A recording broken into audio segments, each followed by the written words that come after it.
last week on Everybody Has a Podcast. Savannah, Bernadine, Robin, Gloria. 4 friends determined to face reality. The one man I learned is married and got a kid. So you tell my baby girl that her daddy loves her. To find the perfect love. Michael is not pretty, but he's available. You get the best loving in the world when a man is begging. Oh! To take control of their lives. I'm leaving you for her. You wait a minute. I give you 11 years of my life and you're telling me you're leaving me for another woman? And to make dreams come true. Would you like to have dinner with us tonight? It's just leftovers. Collard greens and cornbread, some candied yams, a little potato salad, fried chicken, peach cobbler, 2 slices of ham. I have no business eating it myself, big as I am. I like that. I like a woman with a little meat on her bones, you know? Ooh, give me some. 20th Century Fox proudly presents. But I have to admit, I haven't seen anything as splendid as you since I've been here. Okay, hold on now. Hold on. You don't have to give me that look. Whitney Houston. I know if I left right now, it would be the wrong time. So we're going to have to wait a little bit longer than I expected. You see, the more I think about it, the more I look at you, you look like the scum of the earth. Angela Bassett. I need somebody to hold me, even if it is a damn lie. Leela Rashan. Does he think he just did something here? I could have had a V8. And Loretta Devine. Oh, God, I hope he's not watching me walk away. All right. He's watching. In a story of the challenges that make us stronger. I always thought if I gave him what he needed, he'd give me what I needed. You know, some of us are still on that dream trip, girl. And the friends that get us through it all. If you're searching for a place you know, a familiar face, somewhere to go, you should look inside your soul. You're halfway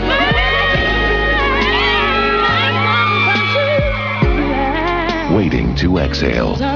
Directed by Forrest Whitaker. Coming this Christmas. Soundtrack available on Arista.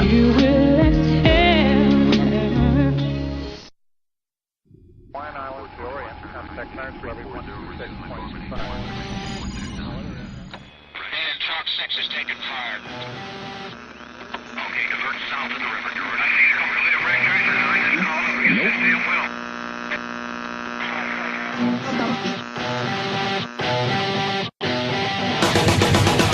Since the dawn of the first age, by the elders it was foretold, a mighty cure that would rise when needed most. Their words would inspire enlightenment among the common. As it was prophesied, it has come to pass. Everybody has a podcast. Oh boy! Welcome to another episode of Everybody Has a Podcast. Yeah! Energy. I'm Ryan, and joining me tonight are my 2 good bros, Mr. Clark Keller and Mr. Producer Jungle James Reynolds.com. How's it going, guys? Good. Pretty good, man. I think it's going fantastic. This is episode number 5 of Everybody Has a Podcast. Check us out. Website, everybodyhasapodcast.com, facebook.com/everybodyhasapodcast, twitter.com/everybodypod. Tweet us pictures of boobs if you have them, or if you have one testicle that hangs ever so slightly lower than the other one, which is pretty common, I understand. Tweet us that as well. Or screenshots of that new Teen Mom Farrah sex tape that hasn't come out yet. Yes, that would be an amazing idea, actually. Wait, hold on. Which one had... Well, hold on. Farrah Abraham has inked a deal with Vivid for almost $1 million for a sex tape in which she has sex with James Dean. You can tell that... oh, my God, yes. You can tell that Clark's lady makes him watch that shit with her because he knows who it is, and like now he's really excited. Yeah, she supposedly, I don't know if this is the rumored title, is Backdoor Teen Mom. So not only did she go on her first film, Backdoor, like with anal, sure, but she had the nerve to call James Dean little. Like, she called James Dean the porn star. She said that he had a little dick. Ugh. So, like, it kind of makes you, like, suspicious of the quality of her lady bits if she thinks that James Dean the porn star is a small dude. I don't think a butthole's a lady bit, though. I think it's just a bit that everybody has. Ladies, too. Okay. I mean, it's a good point. Yeah, but I mean, like, that's even worse. Like, if she has butthole problems or whatever, if James Dean's small in her butt, then that's not a good sign. Producer Jungle James watches a lot of porn. You could probably name 5 different porn stars, and you could tell me who's biggest to littlest. Yeah, probably. Well, here's the thing: is like moms. I don't know if you guys have ever experienced the miracle of childbirth up close and in your face. I'm not a doctor. I just play one on TV. That's in some of the videos I watch, though. Yeah, they. You know that they like their butthole like tears or gets cut during the middle of that process, right? I am fully aware of that. I have been with a single mother. Yeah. Well, so if they think that you're going to tear your vag, they just go ahead and clip it, so it's a clean tear as opposed to just a nasty fucking tear. Yeah. So instead of a nasty butthole fissure, like they just cut it to make it. Yeah.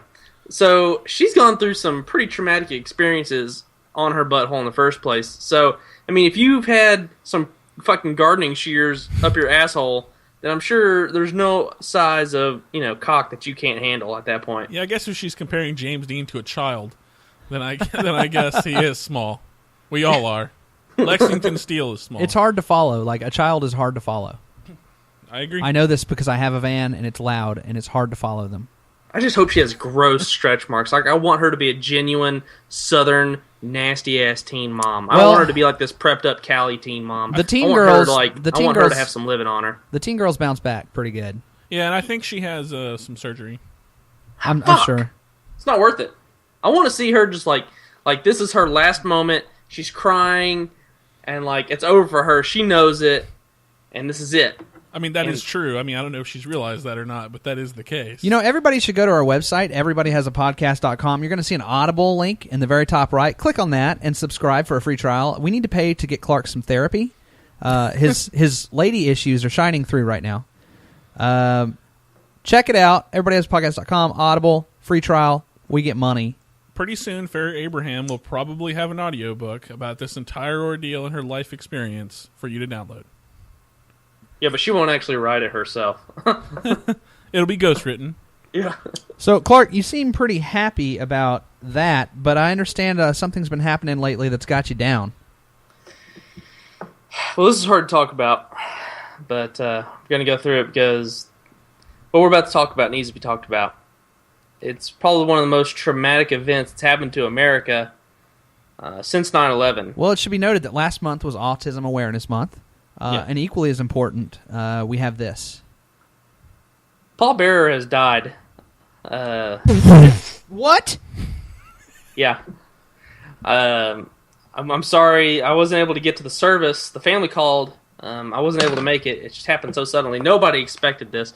Paul Bearer, from the former WWF manager to The Undertaker, a person I looked up to as a child, has passed away. He's an inspiration to us all, and I really just want to kind of have a moment of silence while we play a quick clip of Mr. Bearer. The fire Undertaker! The fire that singed my face and put me in the hospital! A little mist was coming off the tree. Yes, Undertaker, tears were rolling down your face. How dare you sneak down here to the ring with McMahon and talk behind my back? You didn't believe me because Kane told me so. That's why you should believe me. And you're Undertaker. I mean, I feel like that the listeners would be better suited to hear your impression of Paul Bearer, which I personally find incredibly fantastic. My dad made me actually do the Paul Bearer stuff all the time. Like we'd talk like that at home. So, hit us. Oh yes, Undertaker, and you will feel death. Oh, that's great. Oh, it's so good. It's like Paul's right here in front of us, man. It is. Can you play the Undertaker music behind that and just like cut that over? Yeah. I mean, it's like for a second there, I thought he actually came back, man. That's it's super sad.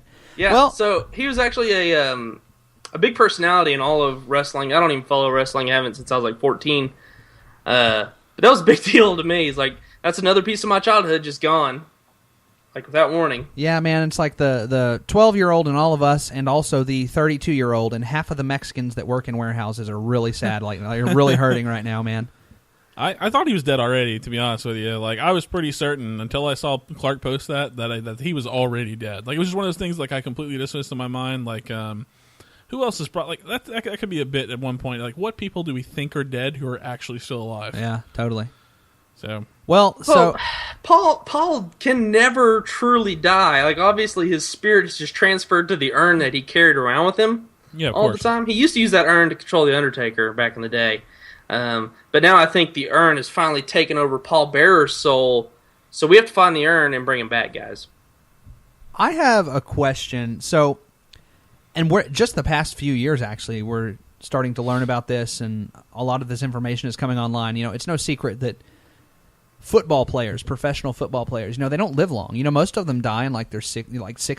You know, they die relatively young, and the reason for this is they're fucking banged up for 10 years of their life, bad. You know, I wasn't aware of that statistic. Yeah, it's bad. It's pretty bad. And furthermore, a lot of them seem to have a lot of brain issues before they die. Who was the guy who killed himself? Are you talking about the dude from the Ravens or whatever? I think that was him. When he shot himself, he literally shot himself to kill himself in the chest, not the head. And the reason he did that was so they could study his brain, because they're all aware of this possibility, like this fact, and he wanted to, I guess, further that. He had really bad depression, and they think that a lot of these are brought on by your head just getting fucking rammed all day long. So I know wrestling's fake, but they're still getting thrown around all day. Like, you can say it's fake all you want. Don't tell me that it's not, doesn't fucking just beat you to hell. No, dude, I mean, you know, whenever I'm at work, obviously, I kind of go in and out on stuff, but like I was watching one documentary, and they talk about painkiller abuse is huge in wrestling. It's massive, and it fucks people up. Like substance abuse especially. I know, but the painkillers are obviously because they're in pain and they have to fucking fight every night. But like they have substance abuse problems. Whenever they reach like age 40 or 50, they go away from these like major circuits and go to these like really small time circuits that'll just pay them like $1,000 and a bottle of whiskey, and they literally have to hold these guys up. And they're just kind of like waving to the crowd, high as shit on pain pills and drunk off their ass in front of like 40 rednecks at, Alabama's top wrestling promoter. So Mobile only. It is the movie The Wrestler. Yeah. Yeah, it really is. That movie is amazing, by the way. I feel like that's what heaven would be like. Everything that Clark just described. Yeah. That's like hillbilly heaven. That's like Shangri-La. Producer Uncle James is from Mississippi. I am from Mississippi. We don't learn too good over there. But you don't hear about wrestlers going particularly young. This guy was an older guy, wasn't he? Yeah, but he was a manager. He never fought. Like, he was just the guy who walked around and did a lot of theatrical shit. Right. Back whenever there were managers, like the hot girl that would accompany the wrestler, But he was not hot or a girl. He was just the guy who controlled the undead with an urn. He was not hot or a girl. So Matt has an aunt named... Your roommate, Matt? Yeah, my roommate, Matt. He has an aunt named Aunt Nettie, and we call her Nasty Nettie. And Aunt Nettie was dating one of these guys. He was like, amateur wrestler. One of these minor circuit wrestlers. Yeah, so his name was Justin Stone. Nice. And his signature move, and I wish I could do a visual for people, but I can't, but it was called the New Orleans Plunge. Right. And he would basically spread their legs open after they were on their back, and he had really long hair, and he would like shake his hair like into their like man regions and like basically fall face first into their like junk. Into their man bits? Like into their junk. But he would shake his hair to like, I don't know, tickle it first or something. Like, I don't know what the deal was, but like that was the move. But like then they'd flop around like a fish after that. Like they had just died. Yeah. Well, then there's all of these women or whatever that we learn about, like Nasty Nettie, that are called ring rats. Oh, who are like basically these like amateur wrestling circuit groupies. Oh, it's awesome. This whole like seedy like underworld of like amateur wrestling or whatever. That's That's cool. Its own cult following and everything or whatever. It's pretty cool. Yeah, so like a ring rat's probably the little sister of someone who was her older brother was a wrestler, you know. Maybe, sure. I mean, or they're just a whore. Are there podcast groupies? Man, there's just I can a only lot hope. of free Are there bird pod playing rats? in the back. There's just a lot of free bird playing in the back of that wrestling yeah. dressing room, and everybody's just fucking doing lines. Everybody's got really big hair, and people are just fucking, and it's gross, man. There's like just fucking half-eaten cheeseburgers all over the place. That sounds like an accurate description, except for instead of doing lines, they're probably doing crystal meth. Yeah. Or crack. Yeah, they don't have the money for coke. Yeah, they don't have coke. That's a pro wrestler's drug. That's how you know you've made it? Yeah, it's when you can do coke instead of crystal meth. So I keep my mask on the entire time. Like anytime I do drugs, I'll leave my mask on. Are you kidding me? I keep my mask on anytime I did anything. I would take a shit with my mask on or whatever, and I would rage the entire time I did Jungle it. James, we'll buy you You're a at Lucha church. Libre mask tomorrow, man, and I'll fucking wear the you shit can out hook of it up. If I end up being selected as the lucky member to be on this podcast full time, and when we go full video on full streaming bit, I'll wear a fucking Lucha Libre mask the entire time. So you'll officially be producer Jungle James Lucha Libre. Lucha Libre Reynolds. I mean, don't put the Reynolds in there. I don't want anybody. I had a hidden identity. That's true. That's Well, a good if point. you roll the R, nobody will notice. Reynolds. Yeah, sure. Yeah. There you go. Ronaldo. Because That'll get you there you the go. Mexican vote. That is a whole new market for us to tap. The Mexican market? Yeah, the Lucha Libre fan market. There we go. Let's do a podcast, and let's just aim specifically for Mexican market. Not just Mexican market, specifically Lucha Libre wrestling fans. And, yeah, particularly ring rats. Yeah. But only in one section of Mexico, like southeastern Mexico. Yeah. If there are any pod rats out there, hit up my friend Jungle James. While you're on your cruise or whatever, I want you to recruit us a whole bunch of Mexican listeners. Okay. Like, get them all to listen. Maybe I should go on the cruise and just hand out CDs of some of our episodes. You No, can just let's do it. be safe. Let's do tapes.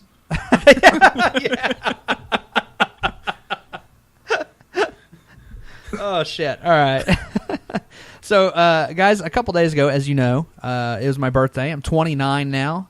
1 year away from the big 3-0. I really don't give a fuck.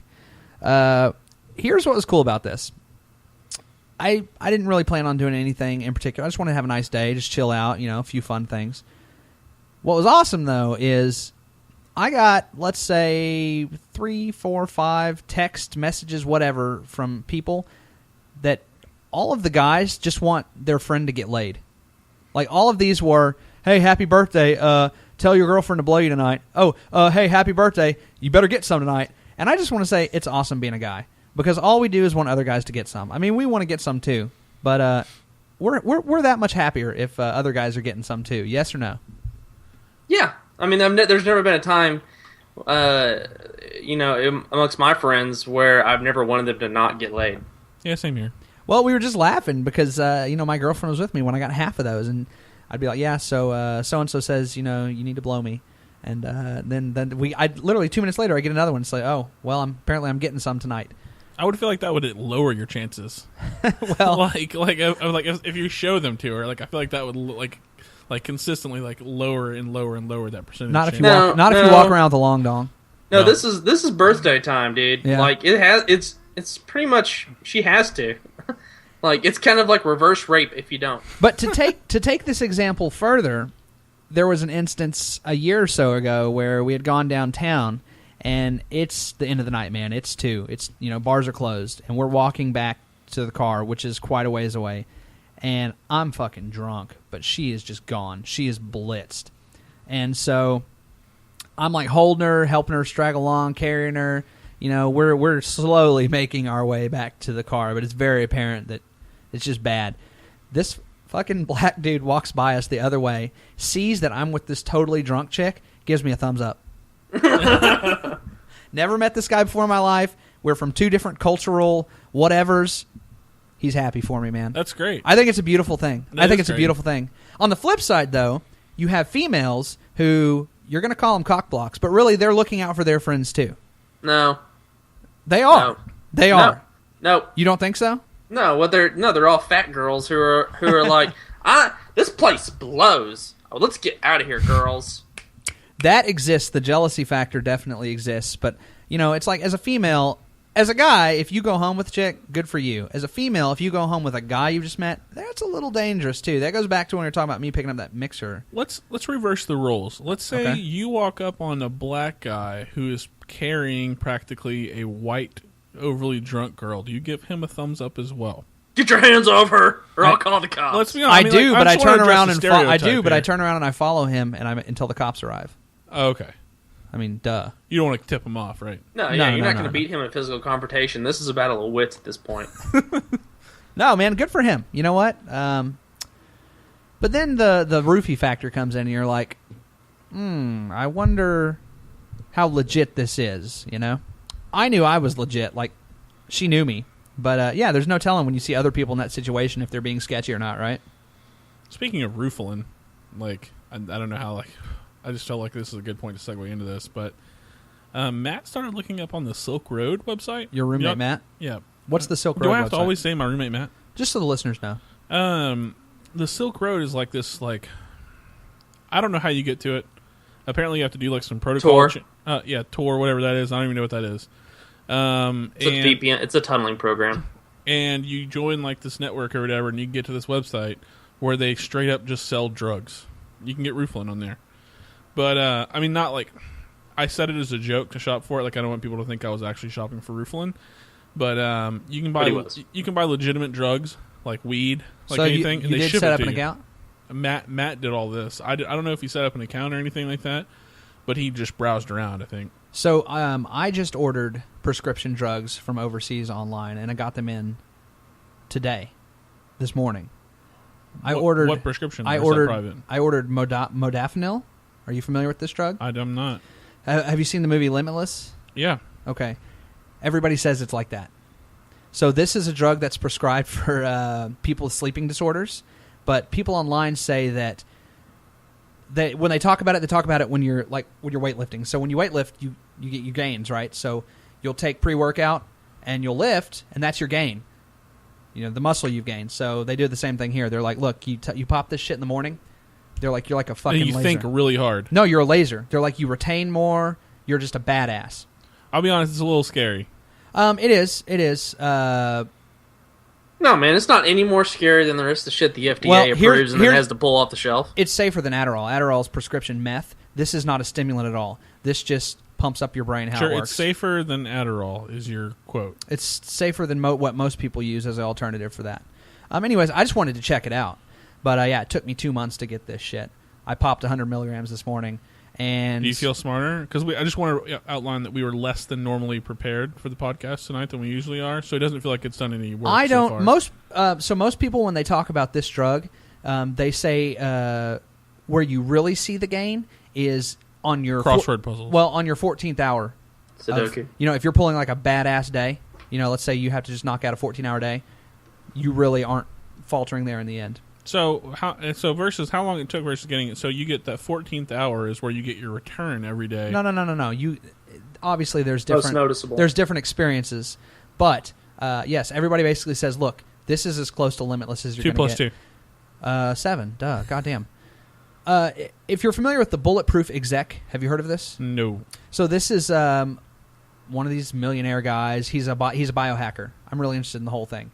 He's like, look, if you eat these foods, if you take this, he originally suggested this, and he's been on Joe Rogan's podcast, stuff like that. I'm not looking to get into this. I just thought it'd be interesting to try, actually, partly to talk about on here. But I did 100 milligrams this morning. I think a little bit during the day. I was a little bit more on my game. You look smarter. Thanks, man. Honestly, I don't really know. My little sampler pack has 200 milligram pills as well. I'm not sure if I want to take those. Well, along the same lines of illegally buying things online, the Silk Road people used to own a weapons trading place called the Armory. Yeah, Matt said something about that. They closed that down though because nobody was buying any weapons. Yeah, I think it'd be a little bit harder to to get weapons in and out of the country or whatever than, some drugs. Yeah, apparently it's all Bitcoin only, which Bitcoin, for those who don't know, is a cryptocurrency that's all anonymous, and you can send stuff around like with all encrypted traffic. So since it's all Bitcoin, all money transactions are anonymous. So what you do is you just have it shipped to like a house that like nobody lives in, and like just a go house pick it that's up for sale, and then you just pick it up whenever it comes in. But like people will straight up buy marijuana, which brings to me that I didn't know that you could make like drugs through shipping. Like I didn't know. For some reason in my mind, like every post office, there's like a drug dog. For, like in my mind, or there's like a drug detector or something. Like I don't know why in my mind I thought that, but it seems so beyond me to be able to have a drug shipped to you in the mail, like marijuana or other types of drugs that. It's kind of like hiding in plain sight, right? Yeah, exactly. Well, and now I can speak. Now I can speak firsthand about this. It's very scary buying drugs online. So is this illegal? What you've done? No, it's not illegal. You can get a prescription. Here's the deal. In America, there's shit tons of people. Like right now, I have friends, and they're college kids. They'll get a prescription from their doctor for Adderall, and that's literally because they'll be like, "I have exams." Doctors don't give a fuck because they just want to peddle prescriptions and make money. But I'll point out that Adderall is a Schedule II drug. Yes. Like that's not like an easy drug to get your hands on. You have to get a prescription, though. You have to get a prescription every month. They're not allowed to have refills. They have to write a separate prescription for it. This is just a different way to tackle the same thing, and I just wanted to check it out, see what it feels like. We'll report back. Yeah, Are you going to take it while you're on the cruise? Oh, no, not at all. On the cruise, I'm going to be drunk as fuck. I don't want to concentrate on anything. You need to be concentrated on getting drunk as fuck. What I'm really interested in is I plan to do some certifications for work. So, when I can peg out 5 hours to study, I really want to, pop one and see what was that experience like. I'm interested in your results. Yeah. On the flip side, another thing I'm really interested in is sensory deprivation tanks. No, fuck that. They have them in Austin, and they're cheap. And I've heard really neat things. Fuck that. No, there's no way I could do that. I'm too scared. Yeah, well, there's a small list of like 4 or 5 things I wrote down at the beginning of the year. We can talk about later of just like little stuff like this I wanted to kind of check out, just say I did. But I'm pretty neat at all this biohacker shit that's online. There's a ton of podcasts and blogs about, eat this helps you out. And most of this is really just these kind of fruits and stuff. This is what's healthy. It's not like cheating for the most part. What helps sexual performance? Once daily Cialis. Yeah. No, it does. Isn't Cialis, is that the Weekender? Which one's the Weekender? I think Cialis is the Weekender. Yeah. It's not the pop it and then in 30 minutes, Yeah. Viagra lasts like, I don't know, 4 hours. Well, yeah, you've got stories about that, don't you? Yeah. How much longer do you need? Well, I mean, so the problem is, like, whenever you take Viagra, like, you're hard immediately, like, pretty quick, but, like, over time, like, not 4 hours, like, less than 4 hours, you go to, like, what I like to call half dick, where you're just, like, where anytime the wind picks up, you can get back and ready to go again, so it kind of lasts over time. And honestly, it's even lasted much longer than that for me, but, like, you don't stay at, like full, like, erection the whole time. So you didn't consult your physician? No, I mean, this physician, this was a street acquired. Oh, so James bought some drugs illegally, too. I did. So what you're saying is don't pop a Viagra and then go shopping for ceiling fans or anything. No, correct. And also, another thing to note for people, if you take Viagra on a full stomach, it takes probably an hour and a half to take effect. So if you take it on an empty stomach, it takes about 30 to 45 minutes. So it's not like you can't pop it and immediately go in there and start doing your business. You got to preempt it, which I'll tell you is pretty unfortunate. If you think you're going to get some, you pop a Viagra, and you do not. A lot of things can change in an hour over the course of a date. So, it's yeah, kind of risky. I mean, all it takes is one hard fart, and you're out of the game. That's true. So, I don't know how we got on Viagra, your end or her end. The thing is, I've never taken. I mean, I've always wanted to kind of try Viagra or whatever, but I've never. It's fun. I'm such a man. I've never had to. No, I mean, no, but like, I mean, I want to try it. What? Just to see what it does. What else has been going on with you, Jungle James? Speaking along being such a man, I went to Lowe's this weekend. That's a fucking manly thing I'll to tell do. you, the first step I take inside of a Lowe's, I feel twice the man that I was whenever I was outside. Dude, yes, I feel the same way. Yeah, like everything in Lowe's, like you look around, there's fucking like barbecue pits and fucking just machines. Like, you don't know what the fuck these machines are for. There are tools there that I swear to you, you could put a gun to my head, I couldn't tell you what the fuck it was used for. There's a lot of spinning blades in that room. Yeah, and for the sure. whole office, whatever. Do you not instantly start thinking about, like, yeah, I think I want to build a house one day? No, well, not just when I went to the house, but like I started thinking of home improvements. But like I'm super fucking cynical. So like, well, not as much as you motherfuckers, but like I'm pretty cynical. So like I start immediately like following in my head like the next steps and all the work that would be involved, and like my hopes and dreams come crashing down. But this weekend I went with a purpose. I recently had to resod my front yard. When I say I had to resod my front yard, I paid a landscaping company to resod my front yard. Okay, but you rent. I do rent. Like Why are you resodding your front yard that you rent? Okay, so He's a really good tenant. I killed the entire lawn. I killed an oak tree, and I killed 3 holly bushes. God damn. I did this. And how does one do this? You don't water in the middle of a fucking drought. Like, I went, like whenever we were going through that whole drought, my yard's been dead for a long time. So the insurance company came out, said that my house was basically one step above condemned based on the condition of the yard, and revoked the insurance. Shut the fuck up. No.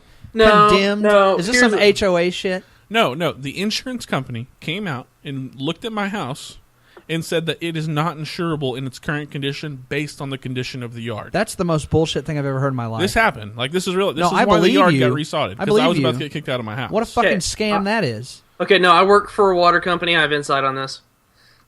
Anytime there's a drought or anytime there's water shortages, you can't water your fucking yard. It's against the law. Well, no, you get your one day a week. You know, That's they're right. like odd numbers on Tuesdays and Thursdays. Yeah, and it wasn't just the lawn. Obviously, that's fucked too. But like, you know, I have a dead tree, a giant dead tree in my yard. I had dead bushes all against the house, which apparently can be a fire hazard. So like, my house is fucked up, and they just look at the front of the house and base the entire condition of the rest of the home based on an outside inspection. That's bullshit. And I mean, you've been in my house. My house is okay. Like, Yeah. I think it's a reasonably nice house. And so like, anyways, I had to get it resodded. Neither here nor there. I mean, like, it had to happen. I had to do it. I didn't have a choice or responsible else to live. So that's expensive. Found that out. I didn't know grass was that expensive. It is neat how you can just lay down a new carpet of grass, though. I mean, neat as in it costs a lot of money. You can do anything just about if you have enough fucking money. So, so we did all that. So like, now it's been like taking care of it, and I've really now, since I had to pay so much money to get it replaced, I've kind of like been interested in it now, where I've never previously been interested in grass or anything like that. So I go to Lowe's and I have to get an edger or a weed eater, and I have a weed eater now that is gas, and I am one of those people that are easily swayed by marketing. So, you like Apple products. Yeah, I walk in. Ooh, wow. Oh, I walk in and there's this really fucking cool like Black & Decker weed eater. That is the most expensive one they have. It's a fucking weed eater, man. That is electric. So I've always heard in my mind that electric weed eaters are worse than gas-powered weed eaters. But, like, I am barely a man. So, like, I don't know these arguments. So we start asking random people, because my roommate, Matt, is, like, insistent upon the fact that gas weed eaters are better than electric ones. But he has no reasoning behind this. He's just heard this somewhere, and I've heard this somewhere. So I'm thinking, like most things in life, it's got a bad rap, and that electric weed eaters maybe have come a long way. This one's battery powered. It has lithium ion. Like, I mean, that's cool, right? I mean, like battery. So most of the complaints is that you have to like plug in a cord. Hey, lithium ion's the same battery type they use in the space shuttle, Jungle James. That's all I want to say about that. And probably in MacBooks. So there you go. And you know, I mean, I'm all for lithium ion if Apple uses it. So, anyways, we got a big argument, and ultimately, I got the electric one, not the gas one. But I wanted to ask if you guys knew anything about this topic, and if you would have got the electric one or the gas one, which was more expensive. The gas was more expensive. It was heavier. You have to like start it up and mix gas and shit for it with like 2-cycle oil and all that stuff. That's very manly. I learned that. All this shit, or like, would you have just gone with the electric? Like, I want to know if you were in my position, what you would have done. Okay, so now back up. You said you were asking random people. Like, were you just asking good old boys that were strolling right next to you, or? I was asking. There were 3 people that we asked. One was a couple, and the guy was Hispanic, And so he knows. Yeah, he knows what's going on. Like I don't want to say, and he had said that he had an electric one, but the once again the negative that he mentioned was the cord, and this is obviously a cordless one, right? So the cordless one, this thing was a lot lighter than the gas ones. The gas ones were a lot heavier. You have to go through the trouble of like starting the other one up. This one just has a battery. I just grab it and go. This one doesn't have a running motor, right? It doesn't require a running motor. You just click it and it goes. It just starts spinning, right? That's correct. Yeah, man, that's way better. Well, no. So I've fucking mowed a lot of lawns. Me and my dad even did our own lawn company one summer together, where we would mow on a light day 5 lawns. Most days we did about 10 to 12 lawns a day. I mean, you want gas mainly for the portability, obviously, right? Well, obviously portability is taken care of by the lithium-ion battery. I can't explain to you why, but those gas ones are more badass. Okay, so I think they're more powerful. You were doing this whenever you were a kid. No, check it out. Thank you, Clark. That was my point as well. No, the electric ones, they have like a higher torque, so they spin faster, they spin up faster, but ultimately, they're not as strong. But again, you were doing this... That's not... It doesn't even have... That doesn't make any sense, though. I mean... That electricity versus gasoline would have no bearing on the amount of torque I think you could generate. Yeah, that gasoline kicks heavier, man. So like that's the difference in your lawnmowers. You know how when you have a low horsepower lawnmower, what happens if you get in a big patch of grass? It'll stall it, and you have to pull it again. Well, I mean, once again, this is a fucking weed eater. I'm not attacking. Maybe it depends on the job. No, maybe you're right. If you have a fucking giant ass yard that you only weed eat once a year or whatever. My thinking with this is like most of my weeding is going to be less than 20 minutes, and like once it's taken care of the first time, it's not going to be that bad. I agree. You do it once a week, you're good. What were our cost differences looking at? Yeah, so the cost difference for this one, this is the creme de la creme of electric weed eaters, is $150. Oh, they got to be more expensive than that ultimately. Nope. The gas ones, like for a middle of the road kind of cheap one, is about $225. Oh, yeah, well that tells you right there, man. Now you can get a super cheap gas one for about $80, but you can also get a super cheap electric one for like $40. Oh my god! Yeah. I've been putting off weeding my yard, and it's only going to cost me $40. The gas ones I feel would fuck up more and are harder to repair and shit. I highly recommend this electric one I got, Clark. And like I said, it's $150, but like compared to like the gas ones or whatever, and I have had a great experience with it so far. The battery lasts if you're using it at the max setting, which it had great reviews on Amazon. If you're using it at max settings, it only lasts like 20-something minutes. But if you're using it like middle of the road, like kind of like it's 6 levels. If you're using it like 3. It'll last like an hour. Well, let me tell you my biggest pet peeve with any weed eater, and this is why I don't even own a weed eater. I hire like the neighbor kid to come weed eat my yard. The fucking string, it fucking clanks up against the objects that it's weed eating against, and I have to adjust the string like every 5 goddamn minutes. It's really bad with like chain link fences. So I hate that shit. Is yours? Did you have to fiddle with the string a whole bunch? It is an auto feeding string. Oh my god! The future is now. Oh my god! I'm sure the quality of your string depends too. I mean, are you cheaping out on the string, Clark? I don't know. I think if you buy the string like pre-rolled or whatever, which they recommend, of course they're going to recommend that because it's a little bit more expensive. Yeah. But I mean, like I want it to be hassle free, so I'll just clap a fucking pre-fed string in there. It feeds it out for me, and I'm good. Yeah. Well, and also I'm sure there's an art to it for the guy that does it every day. Sure. I'm sure a Mexican can make that string last all day long. Yeah. I mean, I can't. So. But anyways, the whole purpose of this is I felt really manly. Our yard is looking really good. I mean, compared to what it was before. You came by. I don't know if you saw it was dark, but our yard's looking a lot better than it was. And I felt like for the first time in a long time, I really felt like manly. Like I was sweating in the yard and working and making my yard look better. I got Roundup. Like, you know what Roundup is? That poison shit or whatever. Yeah. I was spraying Roundup in my yard. You killed your yard again after you redid it? No, I was putting it on weeds. We prayed weed and feed down like we were watering or whatever. We were out there together like a happy couple. It feels good to do manly shit, man. Well, you've reached the epitome of manliness whenever you're out there working, and then like some MILF in short shorts comes up with a glass of sweet tea, and she's like, "You looking like you've been doing lots of work today, James." And hands you a sweet tea, and you're like, "Thank you, ma'am." Dude, your MILF impression sounds a lot like your wrestling impression. Oh yes, James, the weed eater's working. Well, no, look, it feels good to do man shit. I don't know why women don't feel good when they make sandwiches.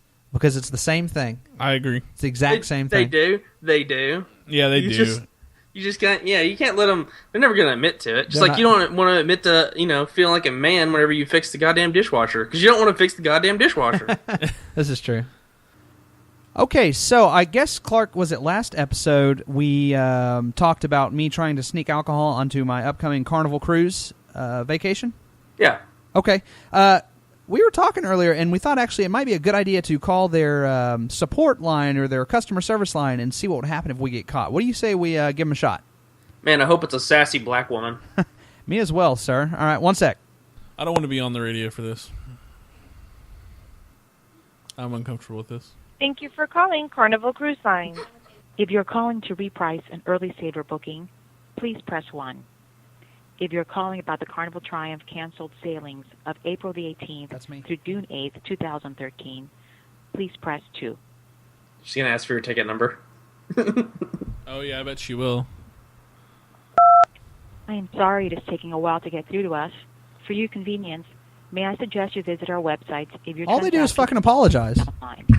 If your call is not... Well, they're both burned half the time. To call back next week. Do you think this is what happens when you try to call the country of Germany?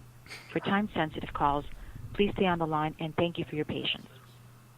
To make a payment on an existing booking, press 1. They're going to ask for your ticket number. To request the booking confirmation, press 2. To review booking totals, press 3. If you need information on what travel documents you need to start your fun vacation, press 4. Want to find out about where to get your cruise documents, boarding pass, and luggage tags? Press 5. If you missed something and want to hear this message again, press 9. For all other requests, please stay on the line for the next available agent. If all else fails, man, just hang on or hit 0.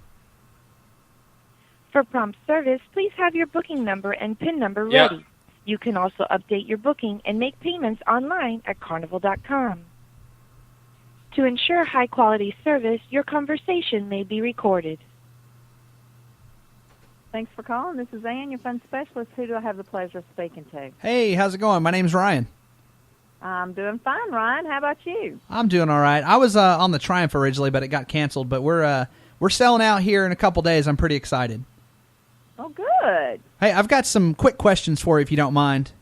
No, I don't mind. So, what happens if I get caught trying to sneak alcohol on board? Sounds like this is not your first rodeo. Do you know this is recorded? I do. And I must warn you, for quality assurance purposes, I'm recording you as well. Okay, there you go. Okay. That is so funny. I'm not looking to sell it. I'm just wanting to sneak it right on in there. You know what I'm saying? Okay, well, you are allowed to bring a little bit in, and let me tell you how much. All right. Let me get that window back up. Oh, my goodness, that was just too funny. Okay, let's see. Come on up. Okay. You are allowed to bring, and now, of course, you have to be 21 years of age or older. Yes, ma'am, of course. Okay. But you're allowed to bring 1 bottle of wine or champagne per person. It has to be 750 milliliters. You can only carry it in on your in your carry-on luggage. Gotcha. So I'll have a carry-on bag, but then we also check in bigger bags, right? Yes. Okay, gotcha. Okay, now there will be a corkage fee if you want to use it. If you want to drink it in the dining room, it'll be $10 corkage fee. If you want to drink it in the steakhouse, there's a $14 corkage fee. If you want to have it in your cabin, there's no fee. Oh, okay. So I can just get drunk in my cabin for free all day long. There you go. But I do that at home all day anyways, you know. But hey, I read that on your website, and that's okay. That sounds good. But what if I get caught with a big old bottle of vodka in my suitcase? What happens? They'll confiscate it. Oh, really? Yeah, and then they'll give it back to you when you get off the ship. That makes sense. I mean, that's more than fair. But they're not going to string me up in front of everybody and make an example out of me, are they? Oh no, they're not gonna. Nah. They sound mean. I'm not going to lie. They're not nice like you. Well, thank you. I appreciate that. All right. Well, hey, I'm sorry to be a snot and waste your time here tonight, but I do appreciate all your help. Brady. All right. Have a good night. You too. All right. Bye-bye. Okay, well, you know what, guys? Honestly, I'm not going to lie. I was a little hesitant, a little scared to try to sneak this in because you hear stories. I've been reading a lot of blogs, and you hear all these different stories. I don't care. I don't think it's a big deal. I think I'm going to go for it. Yeah, I mean, it sounds like there's no risk. Because the worst case scenario, you get it back. And I know my girlfriend is super worried about it. I think after listening to that, she's not going to care either. Yeah. I mean, who knows? Well, okay, so now we've established that it's the Christian thing to do. How are you going to get it in? Nobody wants to take champagne. Nobody wants to take champagne. You need some hard fucking panty dropping liquor. No, son. I agree. No, I'm just going to go buy a giant fucking bottle of vodka because that's something we'll both drink, and I'm just going to throw it in my suitcase. And if it gets confiscated, it gets confiscated. If it doesn't, I get in with it, and I save $150. You have such a rare opportunity to go full James Bond on this shit, and you're just going to throw it in your fucking duffel bag? Well, what do you want me to do? Sneak that shit in. Hardcore secret agent style. All right, dude. man, I'm going to fucking funnel it into my ass, squeeze really hard, and waddle onto the ship, and then just deposit it back. Yeah, and it isn't like you can just carry around a flask. You know what I mean? Like, you have to have some inconspicuous way to bring, unless you're drinking your drink in your room. Like an opaque cup? Okay, so we've seen... What Jungle James is saying is you don't want to walk back to your room every 20 minutes. Correct. Okay. No, right, yeah. That's why the binoculars are the barnoculars. Do you want to explain what those are, Clark? Okay. We were... I'm not going to take full credit for this. I think me and James kind of proposed this around actually probably the same day, didn't we? Probably at the same time. Yeah, something called the barnoculars. And what the barnoculars are is they're it's a flask that looks like a set of binoculars. And it looks like fucking full-sized, like Jurassic Park. You know the thing that was on the little kid's face on Jurassic Park? Yeah. It's like, is it expensive? Or is it heavy? Yes. Yeah. Well, it's expensive. Put it back. Like, they look that big.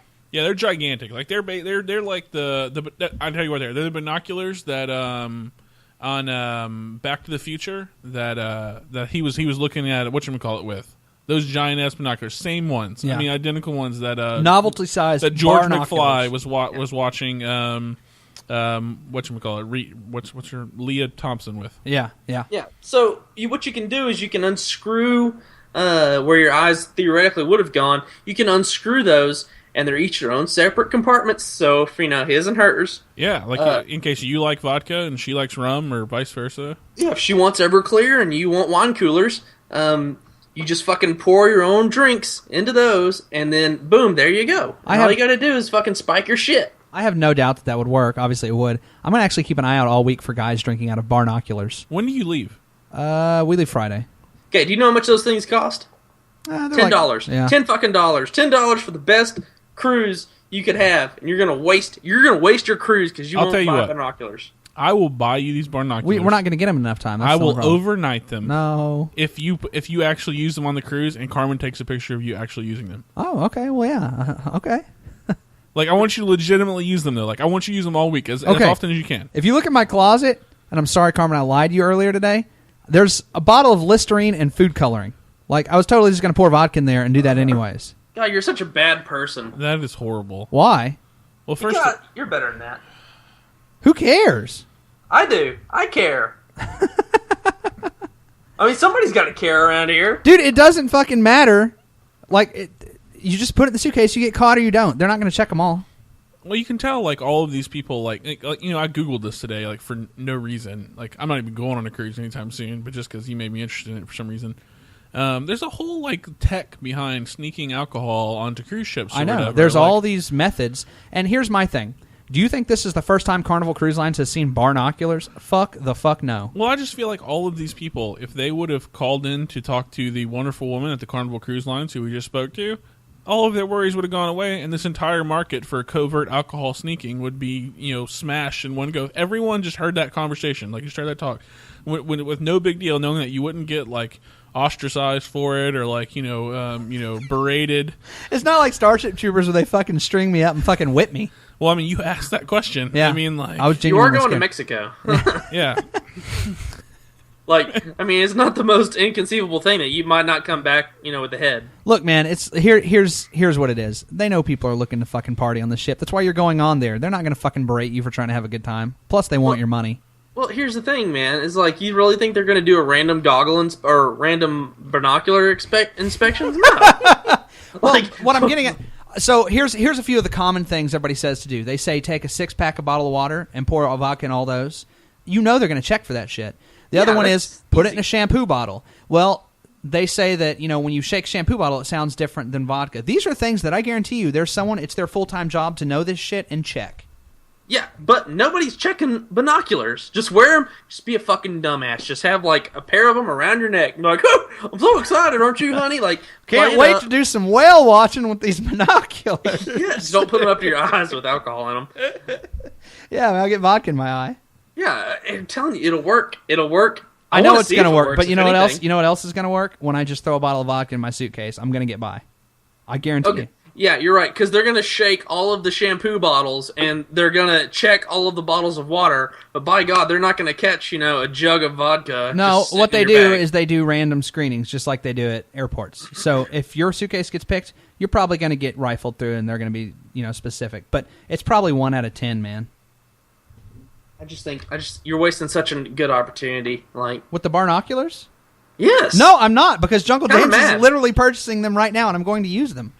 Okay, I want a full report, like full written report, and I want to see how these go. Jungle James is coming back with bad reports from the binoculars. Yeah, first of all, I don't think you can get them in time. I don't think I can overnight them. They're on Amazon, but they're not eligible for Prime, and it's like the best shipping you can get is 1 to 3 days, and we don't know if they'll make it here in time. And it ain't going to ship till tomorrow, maybe. Okay, let me just run this by you. I'm not going to check this, but I fucking guarantee you all the gas stations around the boat port, they gotta sell binoculars. So they sell them in different capacities. There's beer capacity, shot capacity. Oh, it actually just tells you how many shots it holds. It will hold 13 shots. Wine capacity is 0.6 bottles of wine. Beer capacity is 1.4 beers. And just fluid capacity is 16 ounces. So really, that's not that much. Well, look, you're allowed to take sodas and stuff on the ship. So look, I mean, here's back to your original question. How do you work this into your day? Well, first of all, I'm going to buy alcohol on the ship. I'm just going to do it. But I'm just saying this is a pre-gaming. And I guess you could carry a water bottle with you all day. Look, you're allowed to take sodas and stuff. So, you in your room, you mix your little Coca-Cola and your vodka in your cup, and you go out on the deck, and I read my fucking Kindle and get fucking toasty. Okay, hold on. There has to be... You have to be able to buy, like, vodka or whiskey that looks like champagne bottles. That was the other thing they were saying is, you just have somebody who can recork it. Because you need somebody who can recork it. I don't know what's involved with that. It doesn't look easy. Well, you just fucking shove a cork back in there. Like, you're not trying to go crazy. You're just trying to get fucking whiskey or a vodka on the ship, right? Yeah, long story short, though, and I think this was touched upon with maybe you, Jungle James. I mean, you're not really going to... If you get caught, it's not a big deal. There's a lot of fucking effort being put into something that really doesn't matter ultimately. Yeah. They even give it back to you when you get off the boat. It isn't like you've lost anything. Yeah. It's like, just give it a shot. You spend money that you already thought you were going to have to spend. Yeah. Am I the only one who gives a shit? Is that really what's happening here? Well, no. You know what you can do? You can go do your whole fucking vodka, Oh, food. I'm not going to now. I'm too lazy. No, I'm saying, well, why not? I mean, because if they make it past your first decoy. The very blatant sneaking on of the alcohol, and then if not, then you have 2 bottles of alcohol. Here's what I do. I pour all the vodka into the Listerine bottle, and then I just put water in the vodka bottle, and they wind up throwing that. All right, enough of that shit. I'm getting the stink eye over here. Let's do a little bit of news, shall we? Yeah, please.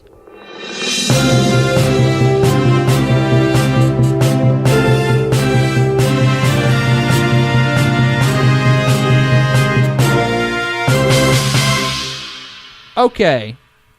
First story. Free shotguns for residents in high-crime neighborhoods. Where? This is in Houston. A plan to give people in Houston some extra protection is going on now, with free shotguns being given to them. Sign me the fuck up. It's part of a project started by a University of Houston grad student. The Armed Citizen Project will be arming people in Northwest Houston in neighborhoods near the Northwest Freeway and Loop 610. I guess that's the bad part of Houston. The idea is to arm those in medium and high-crime areas who don't currently have a weapon at home. Publicizing this, they hope, will be a deterrent to criminals who would otherwise target them. Very soon, more shotguns will be in the hands of homeowners in one Northwest Houston neighborhood. This is the thing. This is the campaign right now. I'm going to go full-on conspiracy theory like Clark would do here. Nobody's getting a shotgun. Yeah. Like nobody. They don't have to. They're not doing. They're just doing this campaign right now. They're doing exactly what they said. Even just this advertisement will deter people because some ignorant person is going to read that and they're going to be like, "Well, everyone over here has shotguns in this neighborhood," and that's all they're ever going to do. They're not going to spend $1 on anything other than this news article right here. It's perfect. I think it would be effective. Do you agree, Clark? Yeah, I don't see everybody getting a shotgun, and I don't really even see that it's a good idea to hand out a shotgun in a high-crime neighborhood. Like, it depends on who answers the door, because if you knock on the fucking door and somebody answers it, and it's, thugged out Jamal, and he's like, "What's up?" Like, "Hey, here's a shotgun." They're not just going door to door and handing shotguns. I'm sure there's a vetting process. Yeah, the chances are that one of those people you're giving shotguns to in a high crime neighborhood is a criminal. Hey. Yeah, you're arming criminals with shotguns. And this makes me curious. Like, there's kind of two directions you could go here, business wise. Would it be safe or not safe to open a shotgun ammunition business company in Northwest Houston right now? Because there's obviously a high probability that you can get robbed because everyone now has a shotgun, but also high demand because now that everyone has a shotgun and needs shotgun shells. Now, here's the thing, is that these people, if they can't afford to buy a shotgun, they cannot afford to buy shotgun ammunition. Well, we can get some kind of government subsidy or whatever in our business to help provide shotguns or shotgun shells to the poor. Well, you guys bring up all these points, and I think we go back to where we started. This poses a lot of problems if we actually hand out shotguns, but you know what really works and doesn't cause any problems? Fucking lying about it and put it on the front page of a newspaper.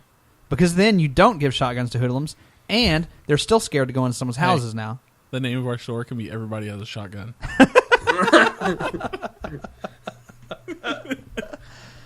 Dude, I mean, I'm if we're taking this at face value of whether yes or no, with clear vetting processes in place, it's hard to say yes or no because the problem is that all these gang members now can just buy shotguns off people. This is true, and so what would be interesting to touch back on in 4 months is how many people have fucking died on the streets from these shotguns.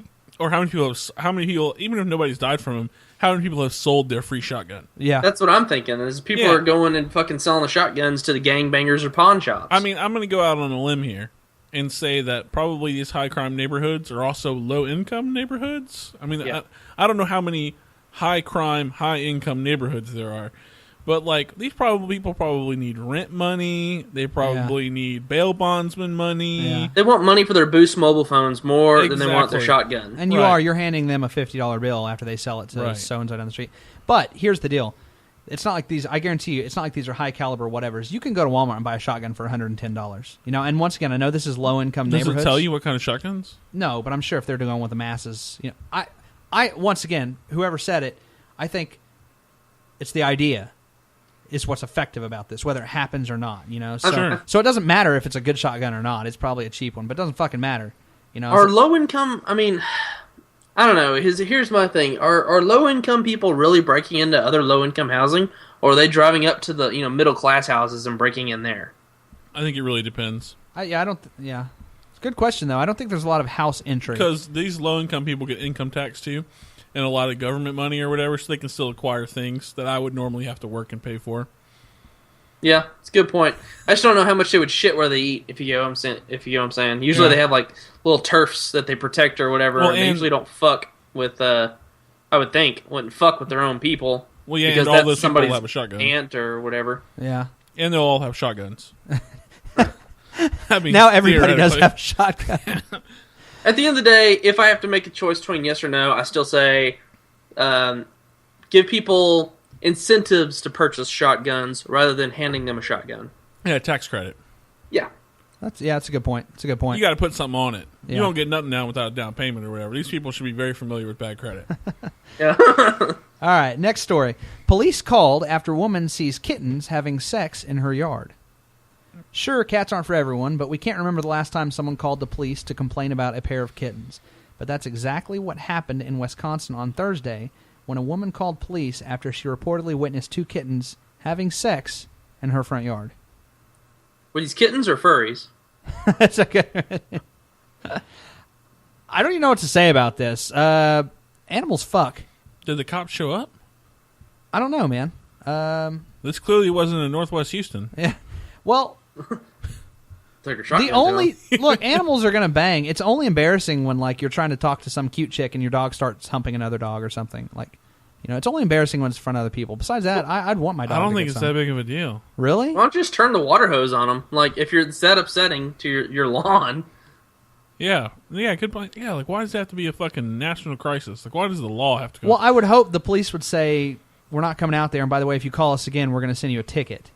You get ticketed for calling for dumb things, right? Like, you can't just call the police for everything. I don't think this is something that they would consider dumb, though. I think they would consider you being innocent in this call. Like, I mean, I think they'll think it's dumb. I think they'll think it's dumb, but I don't think they'll ticket you for it because I think that they'll think that you think that this is a good use of my tax dollars. Well, in an ideal world, if cops fucking really did do their fucking job, they would say, this is cute and innocent, but you're wasting our time. We're off doing more important things. In reality, honestly, she probably just called saying that so her husband could actually fucking speed to go into work today and he wouldn't get hassled. Yeah, well, it's probably a clever it would be ploy. Cute. It's cute if a 10-year-old girl calls and says that the kittens are wrestling out front. Somebody help me. Yeah, that's like, okay, little Susie, we'll handle it. That's a YouTube video. Yeah, but if it's a 40-year-old woman, she needs to be billy clubbed across the face and. I'm going back to she called so that the only cops that patrol that beat went to her house so that someone she knows could go knock over someone's fucking house who probably doesn't have a shotgun. Yeah, it's got to be it. Yeah, in a perfect world, she would have a shotgun and take care of this problem herself. I can't imagine any adult being so naive, you know, and that they would call the cops for this. But this world surprises me every day. There are some fucking stupid, crazy fucking people out there. So it amazes me every day. Like, you'll run into a 42-year-old who is just fucking out of it. Like, you know, whatever situation you're dealing with them, you're like, I can't believe you're an adult and we're having to do this right now.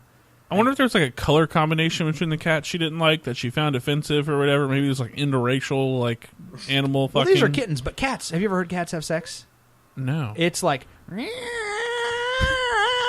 So like my cat sounds all the time. Yeah, you know, it's really fucking loud and like they're screaming. Like cats have a permanent. Yeah, that sounds like my cat all the time. It is annoying as hell.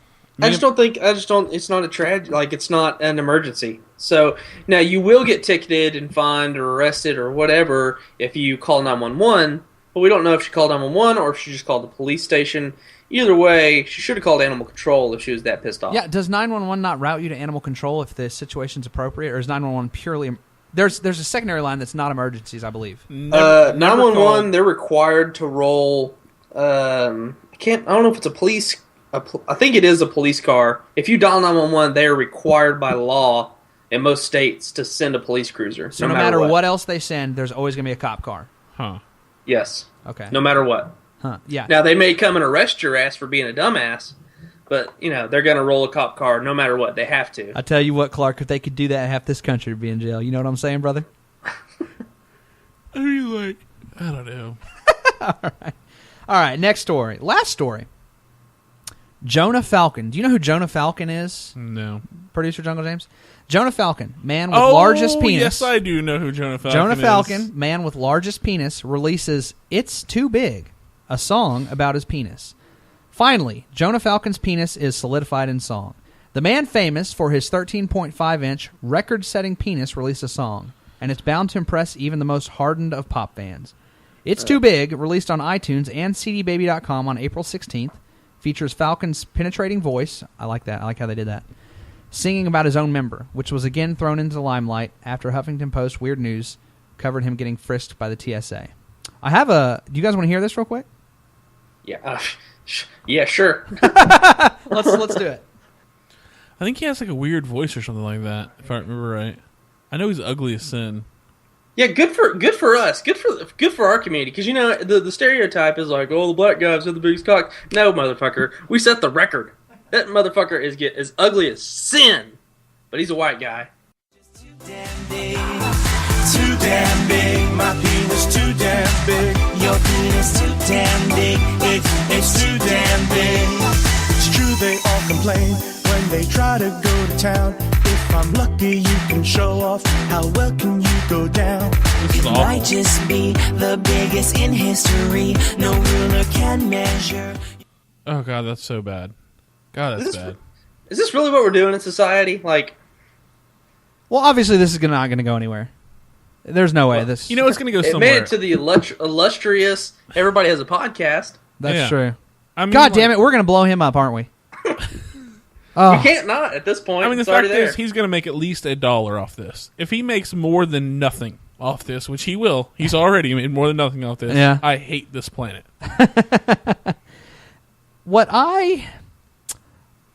He's a fucking dumbass. I don't question why he's doing this. Every porn star, after they do porn, tries to branch off and do something else, and it happens. They're fucking idiots, so it never works out. I want to talk to the music producer, which once again, who I know is an equal amount of piece of shit trying to cash in on this. I want to speak to that motherfucker though. That's the person I really want to pick their brain. Let's take a general consensus here. If you have the world's largest cock, I mean, I don't even know how you go about, officially declaring that without, measuring everybody's cock. Yeah, 13.5 seems kind of small to be the biggest cock. Yeah, I would expect at least a 16 or 17. Yeah, at least 15. Yeah, for sure. Something that's at least comically large. Yeah. Not an inch and a half larger than the average black dude. Anyways, would you not try to cash in? Well, he did. He's doing porn. Yeah, but not I don't think he's doing porn. Oh, you think he's doing it with that teen mom? You think he's big enough? in the backdoor teen moms. Not big enough. Not big enough. He shows up challenge accepted. I'm not one to speak on this at all, but look, I just feel if you have a big dick, just be glad you have a big dick and go out and enjoy your big dick. Why do you have to make a song about it again? No, he needs ad campaign because that goofy bastard is not getting laid unless everybody knows he has a big dick. All right, well, let's do this. Let's go back to, let's say he's doing this for money. I guarantee you, every man, at least 40% of him wanting to make money goes back to he wants to, females factor into that somehow. Well, you've already got a big dick. You're going to get those for free. No, that's my point, though. Is he's so fucking hideously ugly, generic white dude. He's not going to get laid unless the world knows that his dick is big. He has nothing to offer the world except that. So he has to flap that. The guys that are always really packing, really packing, that you never know, are always the skinny, ugly fucking white guys. They're always an ugly-ass white guy. Have you ever noticed that? Yeah, because they get one shot at reaching the egg. Just one. So it has to be super long. I just looked up his Wikipedia page. And they have sections for stuff or whatever, personal life, career, right. Whatever. He has a section that's just called penis on his Wikipedia page. Dude, let's create Wikipedia pages for ourselves where we have a section that says penis for us. It is the longest section. His personal life is no pun intended. 1 sentence long. His career is 5 lines long. His penis is 6 paragraphs. What's the girth on that mofo, does it say? 9.5 inches in length when flaccid, 13.5 inches in length when erect. No width here. See, that's the kicker. I mean, I really wouldn't know, as far as the imperial measurement on girth, because I just do a number of Slim Jims. It's 13 Slim Jims in girth, Girth the size of a flexed forearm is what the advertisement is. Whose forearm? Baby forearm? Or are we talking Yeah, I mean, I have a pretty small forearm, but I'm not going to lie, man. That looks pretty intimidating. I would not want that inside me. Yeah, everyone says tense your forearm, and that is the size of the girth of his erection. I mean, even a small one, you don't want that inside your body. But he pretty much can never sleep with anyone. He'll never fuck anybody. Except for those people that you see do extreme stretch porn stuff, or not I think that exists.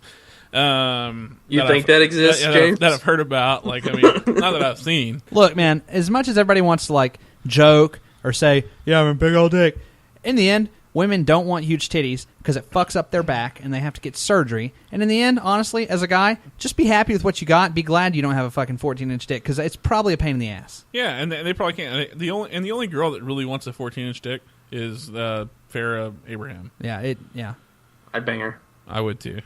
And here, she could call me small all day. If you're a female and you have really big tits, you can get breast reduction surgery. If you're a man with a really big dick, you're kind of stuck with a huge ass dick, and it's kind of a pain.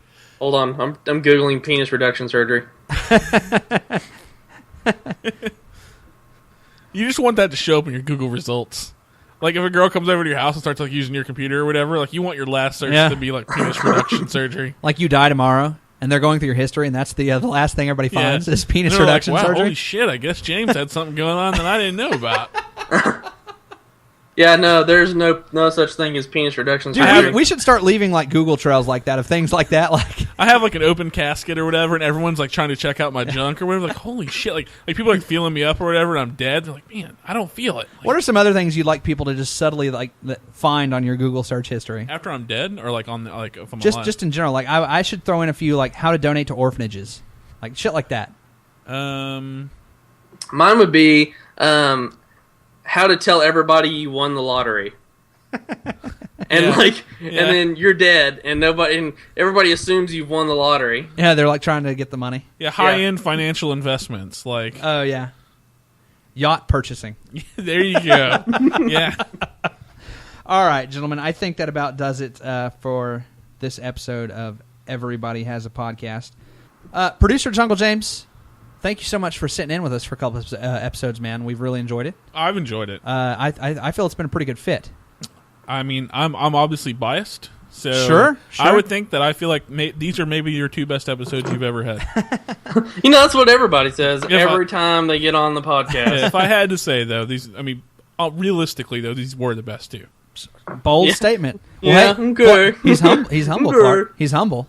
Yeah, I don't mean because of me. I mean, that's obviously could just be a convenient coincidence. Sure, but it could. Yeah. Producer Jungle James has a 13.5-inch podcast dick. Yeah, he really does. He thinks he does, anyways. No, it's been a lot of fun, man. We do appreciate it. Now we're going to roll through with some other people just because we said we would. I mean, yeah, you got to, right? Yeah, we got to be weigh our options. Yeah. We gotta it's weigh a our formality, options. if anything. Yeah, right. But we do appreciate you stopping by, man. Will your people contact my people? Like, how is that going to work out? Yes. Okay. Cool. Yes, most definitely. Keep your Yahoo Messenger open. Thank you. Yeah. One thing we want to leave with, and we ask everybody on Everybody Has a Podcast this. Jungle James, do you believe in aliens? Statistically, I think yes. Okay. Jungle James, do you believe in ghosts? No. Jungle James, do you believe in Bigfoot?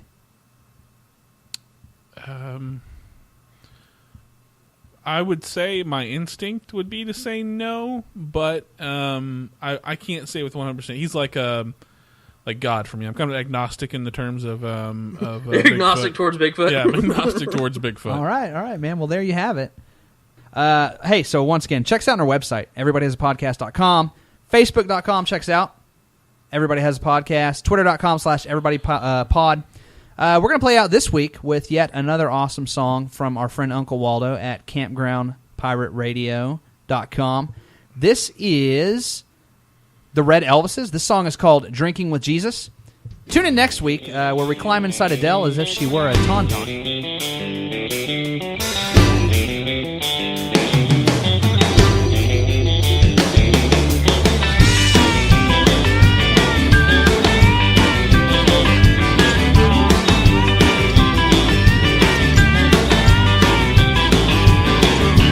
Once upon a time in Louisiana,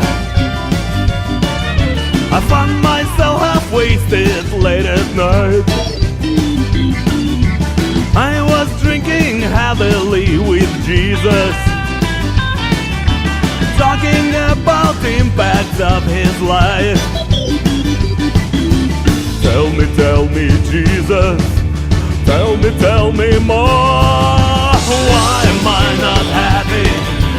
Why am I not rich? Why nobody loves me? Why life's such a bitch? Bitch. B-I-T-C-H. Bitch. B-I-T-C-H.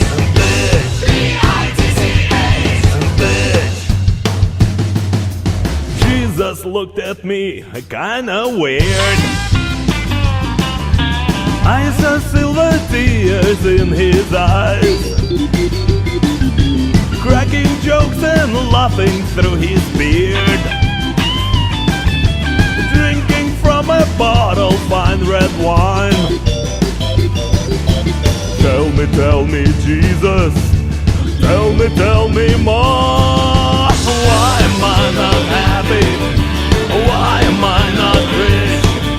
Why nobody loves